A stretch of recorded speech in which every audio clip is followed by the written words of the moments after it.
వెలిగేటువంటి శక్తి ఈ పుష్పాలకు ఉంది. మనకుందా? మన మొహాలు పావలా నవ్వితే ముప్పావలా ఏడుస్తాయి.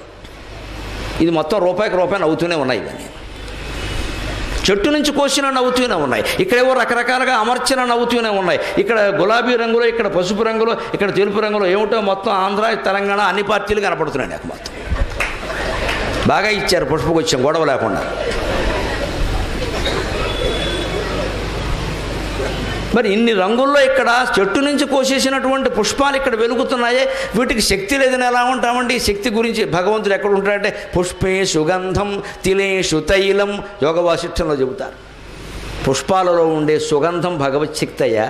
నువ్వులలో ఉండే నూనె, నువ్వు గింజ నూనె కదా. నూనె లేకపోతే నువ్వు గింజ ఎక్కడదండి? తప్ప తాలు ఏముందో నూనెకి కదా. ఆ నువ్వుల గింజలో ఉండే నూనె, పుష్పంలో ఉండే సుగంధం, అదేనయ్యా భగవచ్ఛక్తి. ఇప్పుడు చెప్పండి, ఇక్కడ మనం ఈ ఉన్న చోట చూద్దాం. మనకి మిగిలిన ప్రపంచం అంతా అక్కర్లేదండి. ఇక్కడ లేనిది ఎక్కడా లేదు, ఇప్పుడు రాంది ఎప్పుడూ రాదు. వేదాంతంలో ఇదే మొదటి మాట, ఇదే చివరి మాట కూడా. ఇక్కడ లేనిది ఎక్కడా లేదు, ఇప్పుడు రాంది ఎప్పుడూ రాదు. Now or never తెలుసుకోవాల్సిందే.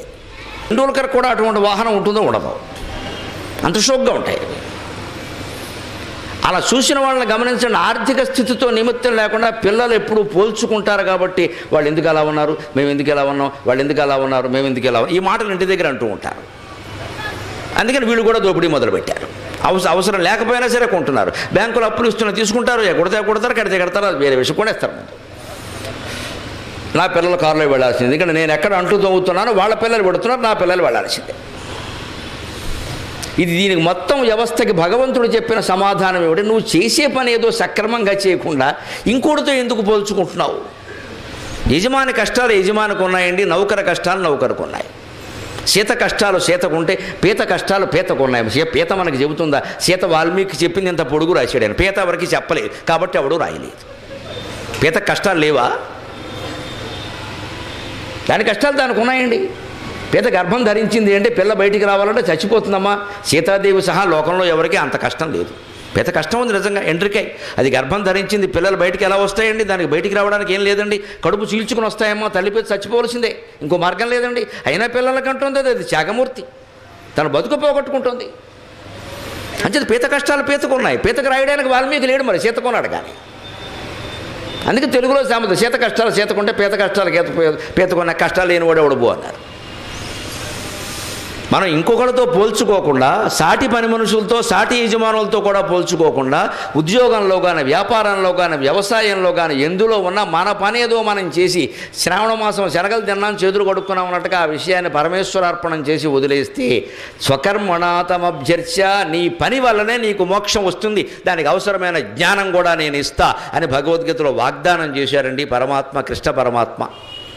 మనం ఆ పని మీద శ్రద్ధ పెట్టాలి, పని మీద శ్రద్ధ పెట్టాలి. నా పని బాగాలేదు, వారి పని బాగుంది, నాకు ఆదాయం తక్కువ, వాడికి ఆదాయం ఎక్కువ. అసలు ఈ పోలికే మొత్తం ప్రపంచాన్ని నాశనం చేస్తుంది. ప్రపంచంలో అన్ని చీలికలకి పీలికలకి మొత్తం పోలికే కారణం. అక్కతో పోల్చుకోవడం, అన్నయ్యతో పోల్చుకోవడం, తమ్ముడితో పోల్చుకోవడం, సాటి కులం వాళ్ళతో పోల్చుకోవడం, పక్కింటి వాళ్ళతో పోల్చుకోవడం, ఎంతసేపు పోల్చుకోవడమే సరిపోయాయి. చేసే పని ఏదో చేసుకుని మంచం వాల్చుకుని పడుకుంటే సరిపోయేదానికి, వాల్చుకుంటే సరిపోయేదానికి పోల్చుకోవడం దీనికి పని లేక, మన పని మనం చేసాం పడుకుందాం వ్యాకంట అయిపోయాయి. శుభ్రంగా పని చేసాం, వాల్చుకో, పోల్చుకోవడం ఎందుకు, పడుకో. మొదలు పెట్టేస్తాం వెంటనే డిస్కషన్. ఎక్కడ కష్టపడుతున్న ఆవిడ దగ్గరికి వెళ్ళి ఎంతో కష్టపడి తప్పుతుంది ఏటమ్మా, తప్పుతుంది కాబట్టి చేద్దామా, ఆనందంగా చేయాలి. తప్పుతుంది కాబట్టి అది దరిద్రపు మాట, తప్పుతుంది ఏంటి అంటే చేయడం ఇష్టం లేదన్నమాట. ఇష్టం లేనప్పుడు మానేరాదా, మానరు, చేస్తూనే తప్పుతుంది ఏంటి, తప్పుతుంది గిరిటలు బదులు కొట్టి, గిన్నె బదులు కొట్టి చెప్తే ఏం ఉపయోగం, బొర్ర బదులు కొట్టుకుంటాం. ఆ వండే రెండు మెతుకులేవో ఆనందంగా వండి పడేస్తే వాళ్ళు తింటారు కదా.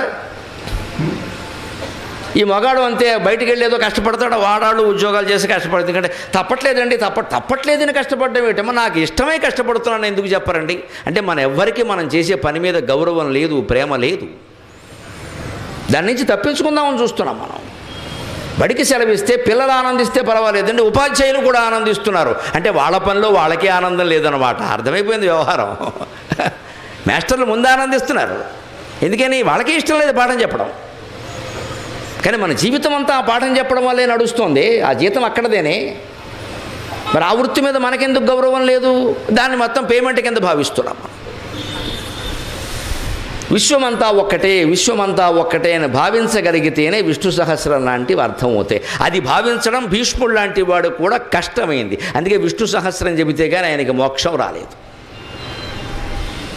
స్మరించినంత మాత్రమే చేతనే జన్మ సంసార బంధనాలు పోతాయని చెప్పేసి విష్ణు సహస్రం ప్రారంభంలోనే పెద్దలు చెబుతూ ఉంటే జీవితాంతం కృష్ణస్మరణ చేసినటువంటి భీష్ముడికి మోక్షం రాకపోవడం ఏంటండి?